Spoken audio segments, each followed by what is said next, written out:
Okay, so hi everybody. Welcome to the chapter meeting today. Um, Before we get started, I'd like to make a few announcements on behalf of ISACA San Diego. Um, First of all, elections are coming this November for the four officers positions: president, vice president, secretary, and treasurer. Um, so we will actually have the elections in November. The results will be announced in the December general meeting, and then terms will run from January 2026 through December 2027. So please be thinking about that. We'll be working on getting information out to you in the not too distant future. Second, I'm going to drop a link in the chat. Um, there's going to be a San Diego cybersecurity mixer on June 5th, available in Meetup. So that's in the chat right now, so you can grab that. 6 p.m. on June 5th. And so that's it, I think, for the announcements. So let me just introduce Tom Henricksen. He's a digital applications developer at Blue Cross of North Carolina. He's a seasoned tech leader with 2 decades of experience navigating complex challenges and building high-performance teams. He brings a lot of knowledge to his role as a speaker and writer at Code is Easy, where he empowers others with the skills and insights they need to succeed in the ever-evolving world of technology. So for this presentation, we're going to have some polling questions for some of the NASBA, National Association of State Boards of Accountancy, CPE requirements. And then Tom will be breaking the presentation into 2 parts, where he'll be taking questions both in the middle and at the end. And you can also put your questions in chat, and we may be able to answer them as we proceed through the presentation. So without further ado, Tom, please take it away. Thank you, Tim. Appreciate the introduction. As mentioned, I am a developer, so I have to apologize, especially when I'm talking to security professionals like yourself. Sometimes we cause you a little heartache, heartburn, and frustration, but appreciate to be here with you guys. So the presentation is called Humans Are Hard, Code is Easy. So just to give you a little step back and a vantage point on this presentation, I'm going to talk about some things, my ups and downs, probably a lot of the downs. You'll hear some of my failures along the way as a developer, but I want to, and we're going to have we'll talk more and get your questions answered, of course, about how this can affect your career working in security. So I won't pretend to tell you anything about security or that I'm a security professional, but what I do share is I think these are common things that a lot of technical professionals will find. We're going to explore communication, relationships, and influence. But as I say, humans are hard, code is easy. You might say humans are hard, security is easy. So just think about this as we go through the presentation. Chad will be monitoring the chat for us, so I appreciate that. We'll be answering the questions, and I know Tim has a few questions he's going to pop up for you to answer throughout the intersperse those, I guess, if you would say, throughout the presentation. So we'll have that. But I will jump into the first half of this. And as I mentioned, so feel free, if you do have something come up, you got a question, feel free to post it in the chat. We'll be monitoring that. We'll have some breaks throughout the presentation. And then, of course, we'll get you all wrapped up so you can get back to work this afternoon. So I know you guys probably have a busy afternoon, and I don't want to hold up anybody. And I always like to stick to my time commitments for everyone. So with that, I will jump into the first half of Humans Are Hard, Code is Easy. Here's a string of thoughts that ran across my mind early in my programming career. Why can't people just leave me alone and I can do my work? I can figure this stuff out myself. I don't need others' help or any input to turn this thing around. Why don't people understand me? Well, I think it must be they're just dumb. They don't recognize genius when they see it. Perhaps you've been there too, a frustrated developer who feels like they know enough. However, the success you thought you'd have is out of reach.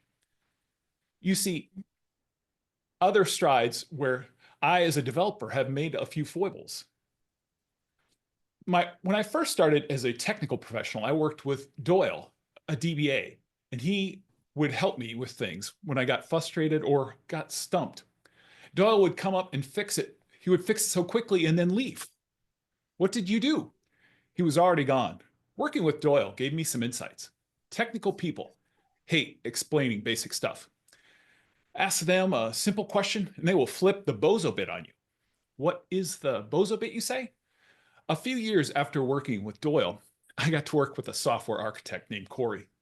He had many interesting observations. If you asked him a stupid question, the kind of basic question you could have figured out by doing research on your own, he wouldn't answer your questions or work with you. That, my friends, is the bozo bit. Bozo, of course, refers to Bozo the clown, the bit in reference to computer bit or binary storage.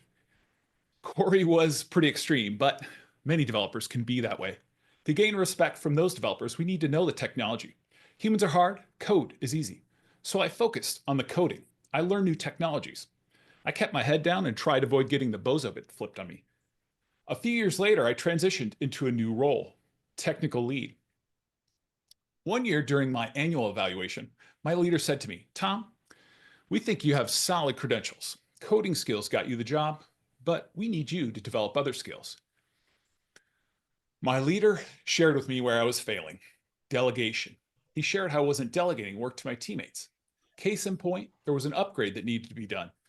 I did the work in 10 minutes or so. To explain that to a few teammates probably would have taken twice that amount of time or more. Another trap we can fall into with delegation is a belief in our values. We can convince ourselves that we are worth more when others can't do the same work as us. I remember working with Jamie the first time. I wasn't quite sure he understood what we were doing. Then I finally asked him. Here he had created a script to deploy changes and update dependencies. Oh man, I was worried about delegation and the people I worked with had better ideas. Perhaps I didn't know everything I thought I did. A few years later, I got to work with a leader named John. We knew each other through a mutual friend. I had begun to coach individuals and teams. John wanted an outside resource to help him change his team's mindset. He shared how most IT people work with others in a transactional fashion. We get the requirements and we solve the issue. John said, "Tom, I want my team to be more like, is like bank tellers. They get asked to fix something and they do. Just like a bank teller takes a check and deposits the check. I want my team to be more like financial planners. A financial planner builds a relationship, then they can anticipate needs." So you're saying, John, you want your team to have better relationships with their customers? John said, "Tom, if they have better relationships, they will develop empathy and understanding." Relationships, understanding, and empathy? Huh? That won't work. That's what I thought at the time, but I was wrong. John knew his team wasn't as understanding and as empathetic as he'd hoped they'd be. He began requiring them to talk to the community directors when they traveled. These conversations helped them understand the community directors had many things on their plate. These conversations also worked the other way, too. The community directors began to give John's team space. If something went wrong, they trusted them to resolve it. John proved me wrong. He overcame his deficit by being curious and empathetic. He was able to change the way his team interacted with the organization. And John became very influential in the company as well. He has since been given additional responsibilities. From bank tellers to financial planners, he remade the image of his IT team. This brings me to my main idea. Coding skills got you the job. Influence will get you the career. Coding skills got you the job. Influence will get you the career. What do I mean? Developers are focusing on technology skills only. If we truly want to set ourselves apart, we need to know how to influence and collaborate with teams. Gone are the days when we could just send in the requirements with pizza and out pops code. Organizations are looking for more from their developers. My problem, was I was terrible at relationships. I had confirmation, I had proof. Although I didn't start out as a developer. My first stop in my career was quite different. My first job out of school, it seems like yesterday. I started at Wallace. What is Wallace, you say? Well, we sold office supplies and business forms, kind of like Dunder Mifflin. Armed with a business management degree and no real idea, I had 3 job options when I graduated from college. I could sell insurance, or I could sell life insurance, or I could sell business forms. So I did what any sane person would do. I sold business forms. Who wants to call on our friends' parents for insurance, anyways? Did I mention that Des Moines is the insurance capital of the world? Back to my first day at Wallace. Can you believe I had to make a few cold calls before lunch? Now, let me remind you, in college, the only time I called my friends was when we were having a kegger. Getting people to buy business forms is a bit more difficult than getting college students to drink beer. Now, I really didn't want to make those calls, but lunch was getting close. Hello, is Mike Huff available? Sure. Can you tell him that Tom Henricksen called? Yeah, I'm from Wallace. Click. Whew. Hello, Mr. Hegna. This is Tom Henricksen, your new Wallace representative. Oh, sorry, Mr. Hegna. I apologize if our labels fall off your product. Whoa. I guess we got disconnected there. What? Do we call on gentlemen's clubs? My coworkers all die laughing. Turns out this is their way of initiating new sales representatives. My sales career went down in flames pretty quickly. Similar to Tommy Boy, my sales techniques were not appreciated. Soon after my first day in sales, I started to realize something. This wasn't going anywhere. A friend from high school shared with me the opportunity in technology, so I began to pursue a different path and get a new degree. Now, I left my job in sales and began work as a developer. Now, working as a developer is quite a bit different than working in sales. The sales office I worked in was always full of people talking. They would be talking on the phones to customers or talking to each other. The developers I worked with, well, they were a quiet bunch on the whole. Friday afternoon in the sales office, the newest rep had to go get beer for everyone. Friday afternoon for the developers was quiet, just like the rest of the week. Now, perhaps you're starting to think that I didn't really want to make this change, but that was not the case. I slowly began to realize I was more Spock than Jimmy Fallon. The quiet, contemplative work of a developer suited me more. As my technology career began, I started to work with lots of different tools and technologies, although I heard a lot of buzz around the Java language. In my free time, and nights and weekends, I would read and work through tutorials. All this work paid off a few months later when a company leader came to me and said, Tom, would you be able to help Dave with a new application? It turned out they needed someone who could write an application using Java. I, of course, agreed. Like Luke beginning to use the Force, I was starting with some basics. As my Java skills began to improve from experience, I learned a few other things too. I began to work with someone who was quite sharp from a technical perspective, but Eric wasn't easy to get along with. He would yell at people he worked with. You might say he was a complete jerk sometimes. The managers and team allowed this to happen in a large part because he was productive. I can still see it now when I close my eyes. Now, Eric was a smoker and he was trying to quit. This made Eric even testier. Eric and Sri were working together on some files when I came walking down a row of cubes, and Eric was in Sri's cube, yelling. You know how people get mad and their veins look like they're going to pop out of their head? Eric's veins were about ready to explode. Then he ran out the door. I guess he needed a smoke. I asked Sri if he was okay. He said he was okay, but then looked at me and said, no one should have to put up with him. Sri couldn't have been more correct. Eric was a tyrant who ran around like Darth Vader, intimidating people. But we put up with his terrible treatment just because he was able to code a lot. Even though many developers act like Spock, we have feelings too. I would like to tell you that Eric was let go and the team was able to move on. The company did nothing to him. His behavior was left unhandled. Learning how to be a good team player doesn't come naturally to some. We need to learn the basics to understand how to make the team thrive. Eric wasn't a team player. He was out for himself. If you work with a coding hero like Eric and they take vacation, things can fall apart. Let me put up a poll, okay? Sure.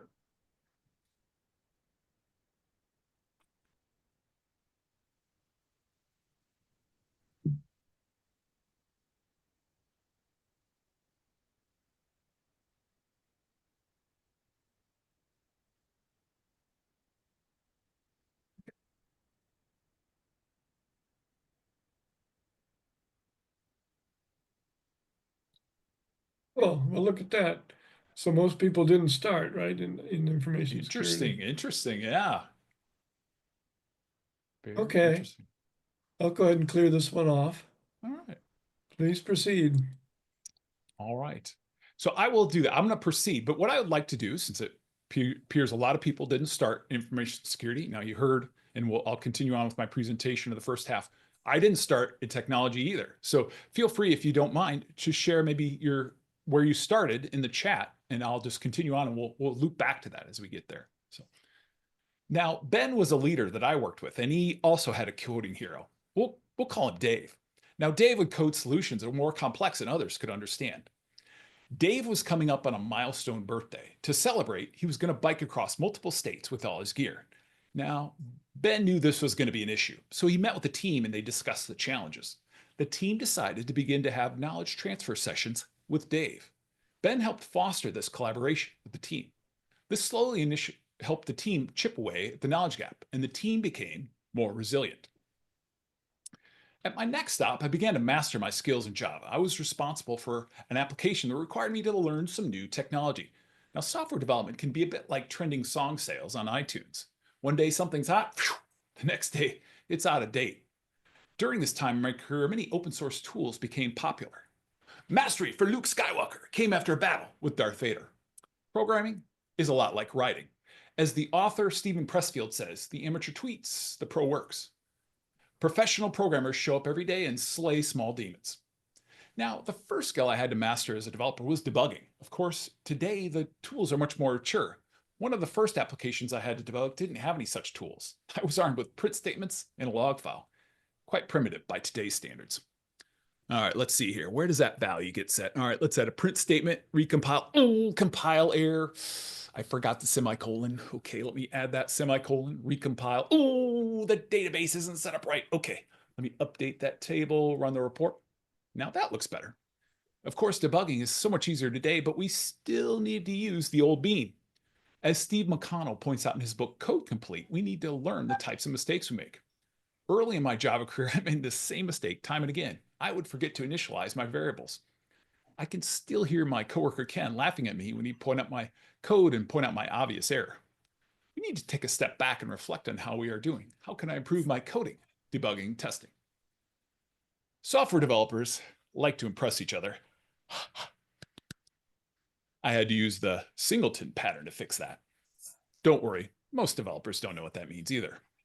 Now, there are many esoteric topics we can talk about for hours, but in Essentialism, the disciplined pursuit of less, Greg McEwen shares how important editing is to journalism. Now, the journalists bring the stories and write up the ideas. However, the editor has an important job. They review the piece and rework it. Now, over my years, I've mentored many developers. One in particular sticks out. He began reading about code basics. This made him add unnecessary code from time to time. I remember debugging an error he was getting together when I asked him, "Hey, why is this loop here?" He looked at me unsure and said, "I don't know. I thought it would help." Whew. He thought it would help. Once we removed his unnecessary loop, we resolved his error. Adding code is easy. Knowing what to keep is hard. Now, it's not that I'm saying computer science basics are not important. We need to master these too. However, if that is our sole focus, our careers will falter. I spoke before about Eric. He had mastered computer science, however, his teammates couldn't stand him now.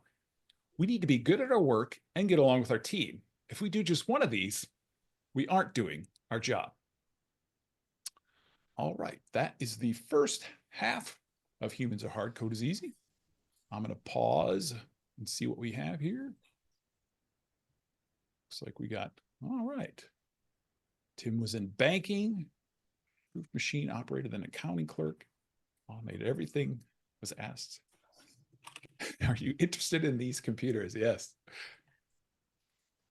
Kevin says IT, then transitioned to IA cyber in mid 2000s. Chad was an economist. How about that? Interesting. Interesting. Very good. Very good. Well, any other questions? I'll just pause here. You heard the kind of some transitions that we went through. So I always like to point out people's career transitions. I appreciate Tim sharing the poll question and you guys sharing some of your transitions. Always interesting to hear where people, come from and transition through their career. Salvador was in accounting and then IT auditing to cyber. Okay. Navy, fire technician, missiles, nuclear weapons. Jim. Okay, very good, Jim. Well, thank you for your service as well, Jim. Appreciate that. I'm trying to think. I've met a couple different nuclear technicians in my time. They always had a lot of good, interesting stories. So IT audit, then project management, compliance, fraud investigations, internal. Wow, that's very good, Teresa. Interesting stops along the way. Probably give you a lot of good vantage point as you do your current work, I would imagine. Mary says operation research, then IT, then audit. Okay. Very good. Very good. Well, I think, let's see, did I miss anything? There. Okay. Looks like we're doing well. All right. Before we jump back in, did you want to add another poll or question, Tim? And okay, I will. Let's see this one, I think. Trying to remember how many we had.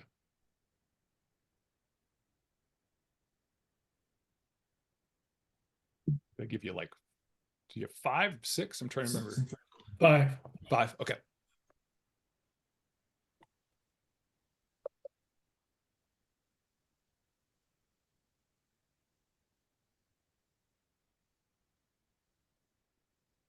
Like influence is the leader here. Interesting. Communication second, relationships third. Very good. Very good. Interesting. So we're gonna talk a little bit here. I'm gonna pull up some slides. I know you guys didn't see the slides earlier. I don't usually share slides in the first portion of the presentation. I'll pull those up here now. But we're going to talk a little bit about what I like to call the core soft skills as we go through those. So you'll see that here in a second. So let me share those, and then we can get ready for the second half of the presentation. All right. Okay, let me quickly share the results. All right, and I will do this. Can you guys see my slides, hopefully?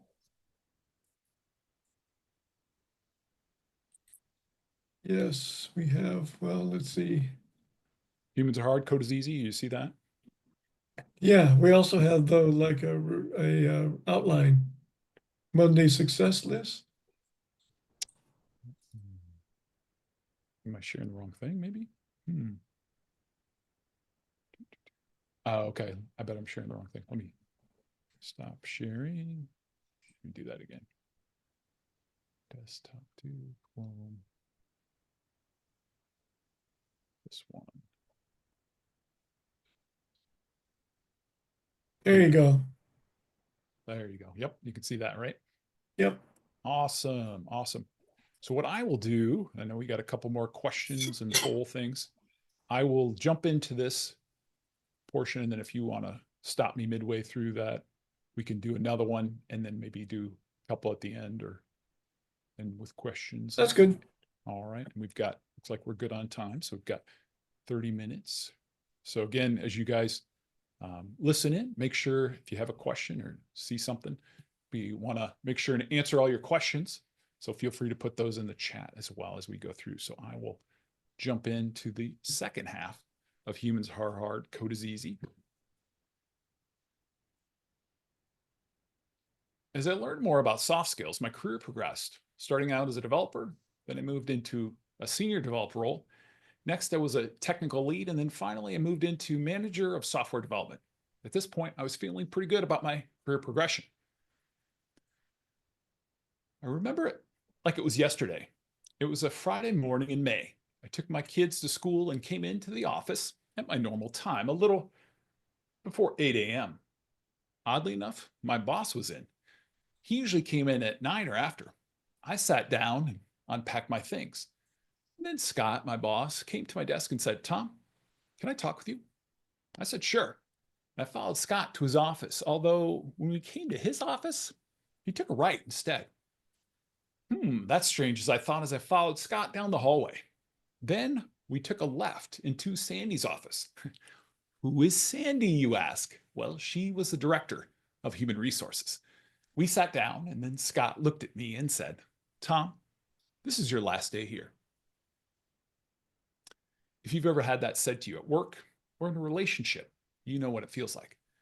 The rest was strange as I felt the calm come over me. I knew something was going to happen. Although as I looked across the table, I could tell Scott and Sandy felt terrible. They discussed the next steps. I packed my things and left. Getting fired gives us a good chance to reflect. What did we do wrong? How could this have been avoided? As I look back, I realized one lesson first. What led to this was a lack of clarity. I did not clearly understand the objective. Therefore, the team I led did not execute accordingly. Processing this took time, as first we can get frustrated and want to blame others. However, we need to own our mistakes. The second lesson I learned was the importance of relationship management. As John taught us earlier, we need to continually foster our connections. I began to reach out to my network, and the opportunities were plentiful. So even something as trying and frustrating as getting fired can be a moment for learning if we take time to unpack the wisdom. Mastering basic skills requires guidance. Early in my career, I worked with Wei. He instilled in me a systemic approach that I still use today. Software development is essentially problem solving. Wei began to notice oftentimes I was trying to solve 5 different things at once. Wei's guidance was brought clear to me a few years later when I attended a seminar. At Michael Hyatt's Best Year Ever conference, he discussed goal setting. Michael said, detailed plans are great if you're building a nuclear submarine. He continued, for everything else, just focus on the next step. Wei and Michael agreed on this point. Don't overthink it. In Proverbs, it is said, the multitude of counselors, there is safety. Luke's journey first brought him to Obi-Wan Kenobi, where he learned some basics, similar to what I learned from Wei. He kept learning, and so have I. Reflection doesn't come easy for me. I want to move on to the next thing. In David Marquis' book, Leadership is Language, he details the red work, the doing, and the blue work, the thinking. In the book, he details how they are both important aspects of making progress. He walks us through the Industrial Revolution, where the workers did the red work and the managers did the blue work. Today, us knowledge workers must do both. A simple pause can give us a chance to step back and reflect. How can I or we do this better? Think, apply, reflect. By now, you're starting to think, Tom, I'm a developer. I don't need no stinking soft skills. Of course, if you don't want your career to get better, keep on keeping on. My career path has changed dramatically as I've learned the importance of communication, relationships, and influence. Let's explore the 3 core soft skills. These will set the stage for a career transformation.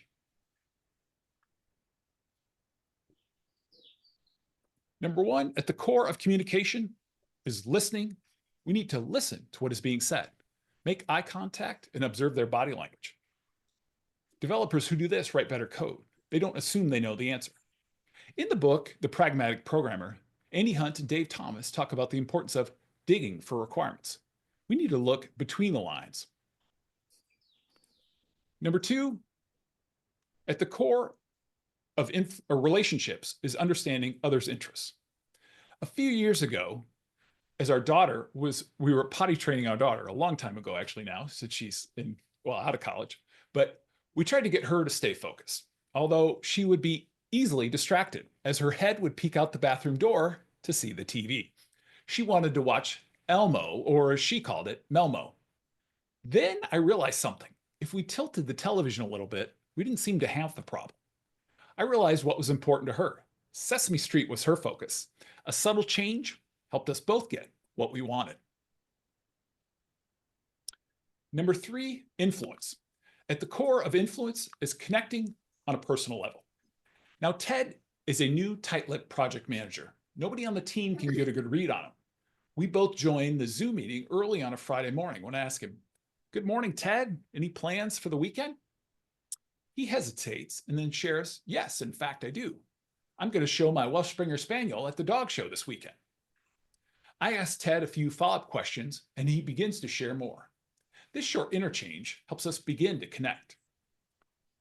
Remember the 3 core soft skills.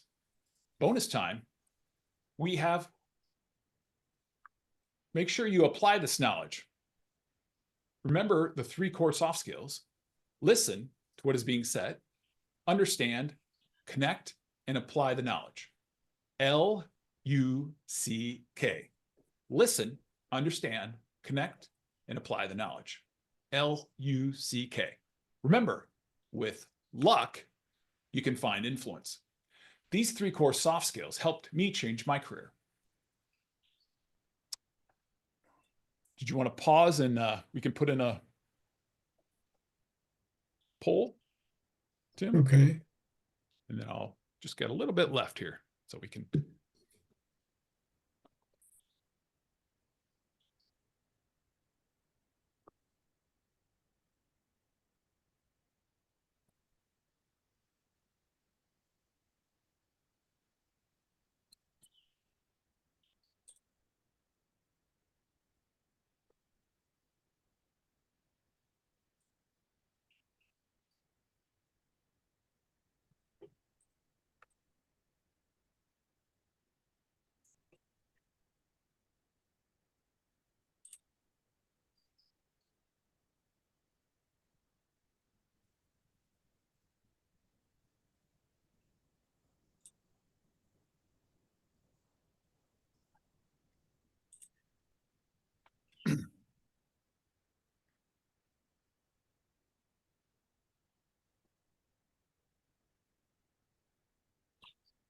So I've let it run for about a minute. Sure. Just a little bit more.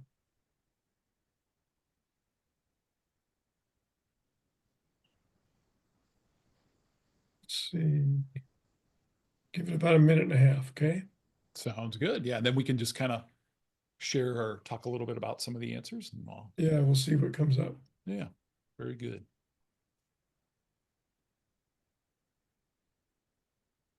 Okay, here we go, I guess. And let's see there.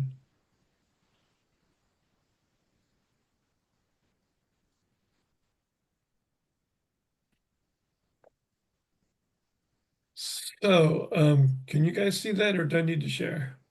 Here, let me stop sharing. I wonder if you need to share. Let's see, okay. Let me move this over. Okay, stand by.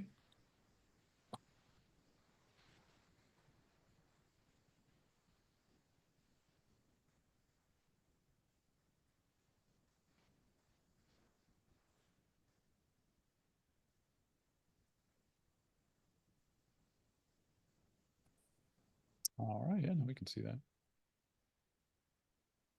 So we have some of those responses. Can you see those? Yep. Yeah, I can see them. Okay. So it looks like connect with people personally, discuss technical aspects of the job, listen and apply, establish rapport, interest, be kind and supportive, collaboration and training, try to find something out about the other person. Very good. Likes and interests. Yeah. Talk to people about non-work subjects. Yeah. Get to know what people do outside of work, informal conversations. Very good. Lots of good answers there. Humor, common interests. Yeah, that always helps. Ongoing sync ups, knowing a person, information sharing. Remember to catch up, yeah, on a regular basis. Asking questions. Let me go back to the top. Okay. Yeah, lots of good stuff here. Assisting teams without considering whether it's teams or not. Yeah, help problems, ask for advice. Yeah, that's always good. Ask for advice. Thorough personal connections, keep in touch, be willing to offer something first, potential value. Yeah. Keeping it short and simple. Yes. The KISS method. Audits try to engage them as much as I can. Meetings, bit of personal, yeah, discussions. That's always helpful. Listening intently, showing. Very good. Yeah. Lots of good Okay. stuff. Lots of good stuff. Okay. I'll stop the share. You can take it back. All right. Very good. And I appreciate everyone sharing and be sharing their ideas there. I see a lot of good stuff there. People sharing. I will share here. Let's see. Chrome. And share this. And I got to move my slide back because I don't want that. I'm going back one more. There we go. All right. So yeah, we're good on time. So I'll just do a little wrap up here, and then we'll have a couple more questions. And then, of course, as I mentioned, feel free to share things in the chat as well. In my first role as a manager, I tried to get to know the team. This helps build trust and influence of them. Perhaps you're thinking this won't work for you. In my first role as a manager, I tried to get to know the team. But let me tell you about Eric. Eric was hard to get along with. And when I first got to meet him, he was a little difficult, but he was he was very quiet, and many of his teammates became irritated with his style. I tried to get to know him. We connected on a few things. For instance, he traveled all the way to Europe to pick up his new BMW. But the project manager was ready to give up on him. That's when my manager said, Tom, it is time for AJ to decide if he wants to be part of the team. My manager asked me to put AJ on a PIP, or performance improvement plan. I had 60 days to help him improve, or else. Despite AJ's great skills, his career was on a downward trajectory. When I met with AJ and explained the situation, he yelled at me, I'm your best developer, and stormed right out of the meeting. The first 2 weeks after this incident were really shaky. I kept checking in with him daily. I knew he was an introvert. He needed his space and time. Eventually, AJ and I sat down and discussed the PIP and how it made him feel. That's when I got AJ to agree to try some experiments. We met as a team and created some working agreements. These clarified everyone's role. Also, it stated how we would work together. I got the product owner to give him one final shot. In the end, AJ was able to develop the soft skills he needed. Through coaching him and his teammates, we were able to work through it. AJ was able to develop the soft skills he needed to change his career direction, and I was able to communicate and influence the team using the 3 core soft skills. I learned how to help AJ, myself, and others. You can do this too. Coding is important, but it's not enough. We can keep our head down and bozo it through our career, but that won't get us where we want to go. Relationships matter. Empathy and understanding matter. Communication matters. Practicing these soft skills can lead to more success, better collaboration with your coworkers, people seeking out your opinion as an expert, managers choosing you for the most exciting projects. Practicing soft skills is how you code the future of your dreams. Make sure and connect with me and LinkedIn and ask if you have any other questions, and also to check out the ebook that accompanies this presentation. With that, I'll stop and let Tim add if you have any, you want to add another. Yeah, last one. Yeah, go ahead. Okay.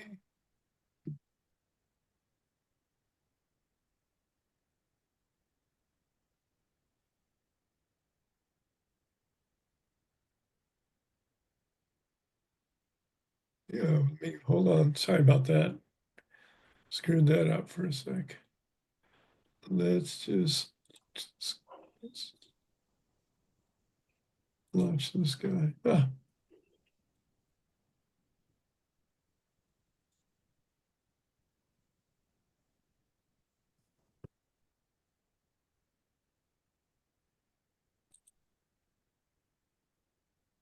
Is it showing up or no? No, okay. No, So yeah. good. Let me stop sharing. Maybe that's why. Could be.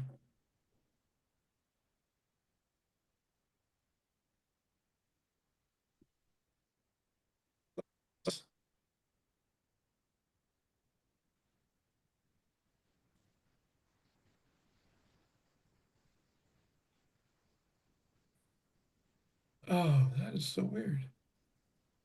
Oh well, let it go.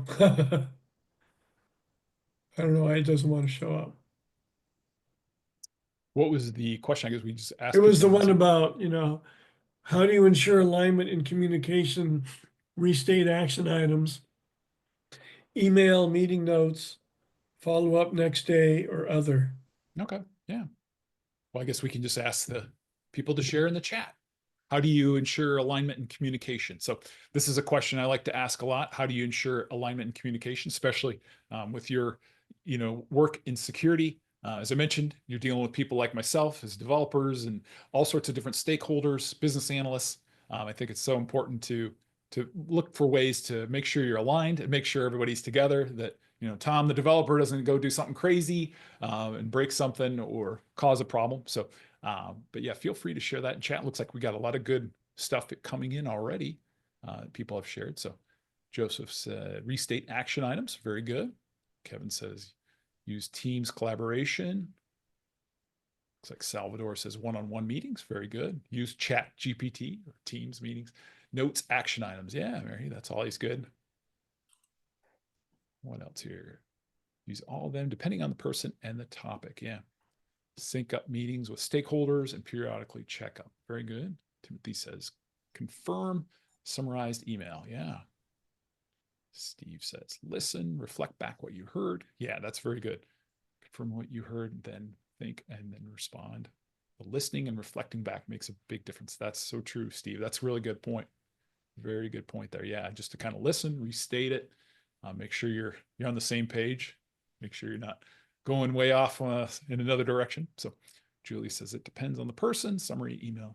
Yeah, so you guys have a lot of good things here to really help people kind of stay aligned on communication. It's so important. Of course, you heard as we kind of came back in that second portion of this presentation that I was let go because I didn't understand, wasn't real clear on some objectives and how important that is, that communication. It wasn't, think about it, it wasn't technology problems that led to me being let go. It was just communication and how important that is. And that's why, I do this work and share these messages with people like yourself, that this importance of communication, because we all are technical people, really, when you think about it, but it's not the technology that's that causes a lot of issues. It's the communication about, being clear, I guess, on the technology or whatever, on security and things of those nature. If we don't explain it right and make sure everybody's on the same page, or we can get into some deep trouble real quick, as you all would know very well. So, but very good. With that,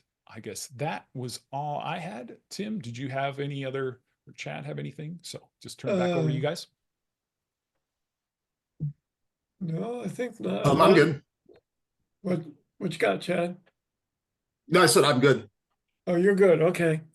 Yeah, well, okay, guys. Thank you for coming today. And let me once again drop the mixer in the chat so you can see it again if you missed it the first time through. So please be on the lookout for that. Also, yeah, I should let you all know that the recording and the slides for our last class 3 of the API series with Baljit are up in the resources page of the ISACA San Diego website. So be sure to check that out if you missed that. Or their previous sessions are up there as well in case you want to refresh what you've learned so far. And there will be a 4th and final class for the API series coming up in a couple of months. So keep on the lookout for that. And so if we're good there, then I just want to thank you, Tom, for sharing your experience and sometimes your sad experience with us. And we sure appreciate you joining us today. And be sure to get out sometime to San Diego to enjoy some of our weather. Will do. Will do. Thank you for the opportunity. Appreciate it. Okay, folks, I'm going to wind it down. Take care. Thank you.